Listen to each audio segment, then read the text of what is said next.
thetriathloncoach.com, and I'm back with another video.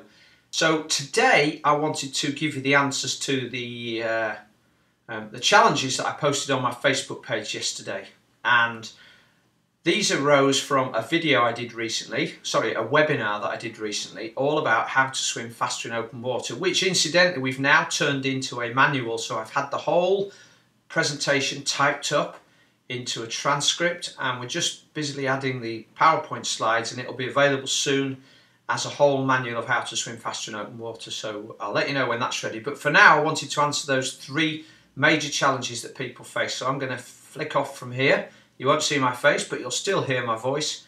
So here we go with the first slide when it comes up.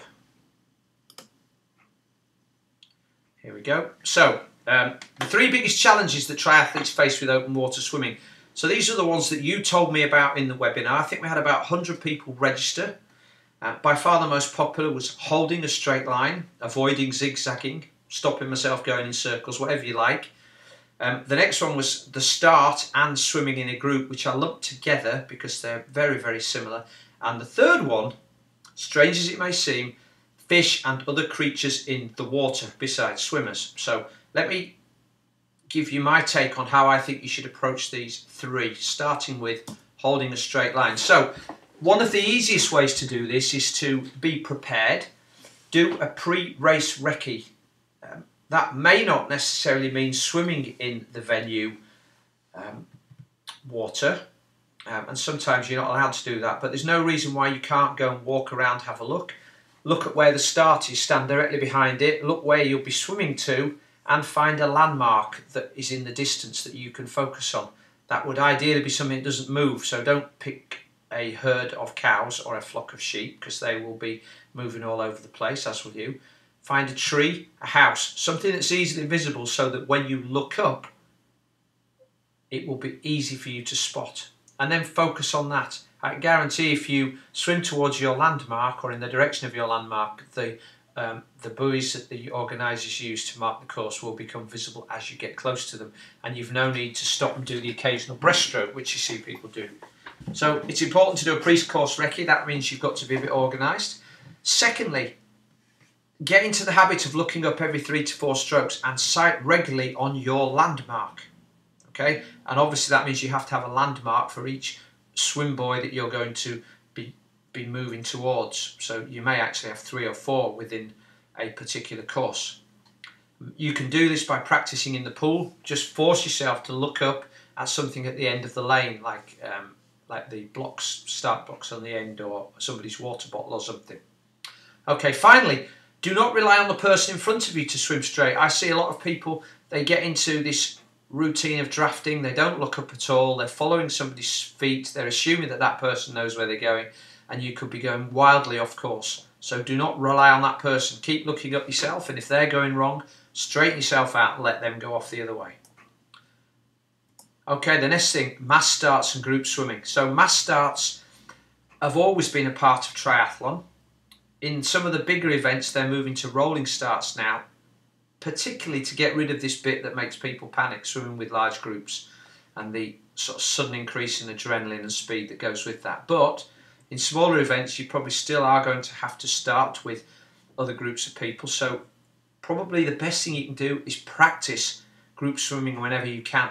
It's possible to get 4 or 5 people around you in a lane and swim amongst them. We do this every week now at our sessions in Leeds, and even sort of 6 or 8 50s of people swimming in a group is as much as you need to help you get used to it, as long as you do it week in, week out. If you go to the open water venue near you regularly, then also practice this there. Just gather a group of people, tell them it's going to help everybody, and then just practice some starts as well. Now, the next point is that mass starts are there. Swimming with other people in a triathlon is there. You are going to have to get used to it in some way. Water polo training. Now, I don't know if anybody's ever thought of this, but swimming with your head up, having people kicking you and moving around you and trying to push you off direction is exactly what happens in the sport of water polo. So probably not now, but next winter, see if you can get in to train with those guys once a week. That'll give you a lot of practice at swimming with other people, and I bet you'll probably be the best prepared of all when you get to the swim start. Finally, if it really freaks you out still, and I know some people it does, start at the back where there's plenty of space. Start slowly and ease your way into it gently, and as the course and the group of people starts to thin out, then you'll be able to make progress. But that's the biggest solution I can offer you if it still freaks you out. Finally, fish and other water creatures. So most venues you swim in will probably have some fish. However, I would suggest that if you're a 12-inch long fish and you've got a 6-foot size fish dressed all in black, that would look more frightening. And so if I was the little fish, I'd be swimming the other way. So they're more frightened of you. That said, they may still be in there, but your mind can only think of one thing at once. So what you need to do is focus on the process of swimming. Go through the techniques that you've learnt in the pool. Focus on your breathing. Focus on your pacing. Focus on your sighting. When you're thinking about those, you won't think about this other stuff that freaks you out. I can guarantee that.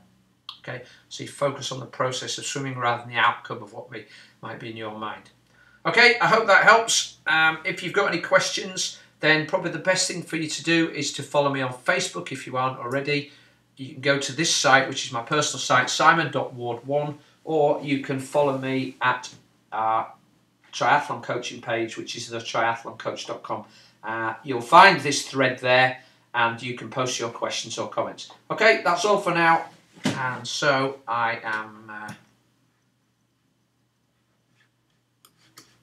Yep, there we are. That's all for now. Thanks for watching, and I'll see you again with another video next week. Bye-bye.